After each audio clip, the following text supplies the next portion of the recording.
Hello दोस्तों, कैसे हो आप। आज हम पढ़ेंगे पॉलिटिकल साइंस का 7वां लेसन का थर्ड पार्ट, तीसरा पार्ट पढ़ेंगे। 2 भाग पहले हम पढ़ चुके हैं। अगर किसी ने नहीं देखे हैं तो वो जाके देख लें। आज हम पढ़ेंगे तीसरा भाग। पहले हम पढ़ चुके हैं सुरक्षा क्या है, सुरक्षा की कितनी धाराएँ हैं, कितने भागों में बांटा गया है, और युद्ध की स्थिति में किसी भी देश के पास कितने विकल्प होते हैं। सुरक्षा, परंपरागत सुरक्षा नीति के तत्व कौन कौन से हैं। आज हम पढ़ेंगे सुरक्षा की परंपरागत धारणा में युद्ध नीति, क्या क्या नीतियाँ अपनाई जाती हैं। जैसे पहला पॉइंट है, युद्ध स्वयं या दूसरों को जनसंहार से बचाने के लिए ही करना चाहिए। यानी युद्ध अगर किसी देश से कर रहे हैं या तो स्वयं को यानी खुद को या दूसरों की जान बचाने के लिए ही युद्ध करना चाहिए। दूसरा पॉइंट है, युद्ध के साधनों का भी सीमित प्रयोग होना चाहिए। यानी कि जो युद्ध के लिए, युद्ध करने के लिए जो साधन हम उपयोग में लाते हैं उसका भी उपयोग है वो सीमित ही करना चाहिए। निहत्थे व्यक्ति व आत्मसमर्पण करने वाले शत्रु पर बल का प्रयोग नहीं करना चाहिए। यानी कि अगर किसी देश से युद्ध हो रहा है तो उस व्यक्ति ने या तो अपने आप को खुद ही आत्मसमर्पण कर दिया हो या उसके पास लड़ने के लिए हथियार ही न हो, तो उससे उस पर बल का प्रयोग नहीं करना चाहिए। चौथा है, बल का प्रयोग तभी किया जाए जब शेष सभी उपाय विफल हो जाए। यानी कि पहले युद्ध को रोकने के लिए, ये युद्ध शांत करने के लिए हमें इन नीतियों को अपनाना चाहिए।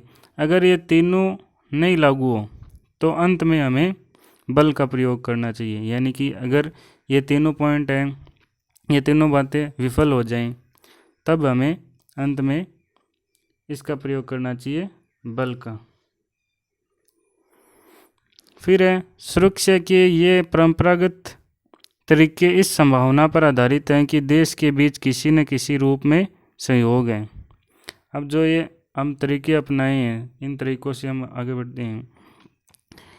तरीके अब किस रूप में ये देशों से सहयोग है, जैसे कि निशस्त्रीकरण, यानी कि हम देशों से एक दूसरे देश से संधि करते हैं। निशस्त्रीकरण यानी कि शस्त्रों को कम या नष्ट करना। या तो अस्त्र है, शस्त्र है, उनका प्रयोग बिल्कुल नहीं करना, या उन्हें नष्ट कर देना, या उन्हें कम कर देना। इसके लिए हमें जैविक हथियार संधि की हुई है, रासायनिक हथियार संधि की हुई है। जैविक हथियार संधि BWC 1972 में की थी और इसमें 155 से अधिक देश है वो शामिल थे। दूसरी संधि की थी रासायनिक हथियार संधि, जिसमें 192 देश 192 में की थी और 181 देश शामिल थे। ठीक है। अब है अस्त्र नियंत्रण संधि। पीछे हम पाठ में पढ़ चुके हैं, ये संधि भी की हुई है 1972 के अंदर, 1968 के अंदर ABBM, साल्ट, स्टार्ट, NPT, ये संधियाँ भी अस्त्र नियंत्रण संधि की है। यानी कि अस्त्रों को नियंत्रण करने के लिए ये संधियाँ की गई है। फिर है विश्वास बहाली के उपाय। यानी कि एक देश दूसरे देश पर है वो विश्वास रखे, और यानी कि किसी गलत फहमी के अंदर है, कन्फ्यूजन के अंदर है वो लड़ाई या युद्ध की स्थिति उत्पन्न न हो जाए। प्रतिद्वंदी देश किसी गलत फहमी में युद्ध के लिए तैयार न हो जाए, इसके लिए सैन्य टकराव व प्रतिद्वंदता वाले देश सूचनाओं व विचारों का आदान प्रदान करते हैं, वह अपनी सैन्य योजनाओं के बारे में भी बताते हैं। यानी कि देश है वो आपस में बातचीत होनी चाहिए और अपने बारे में बता देना चाहिए कि ये कोई हम युद्ध की तैयारी नहीं कर रहे हैं, सेना अभ्यास कर रही है, कोई योजना बना रहे हैं तो उसके बारे में बता दें।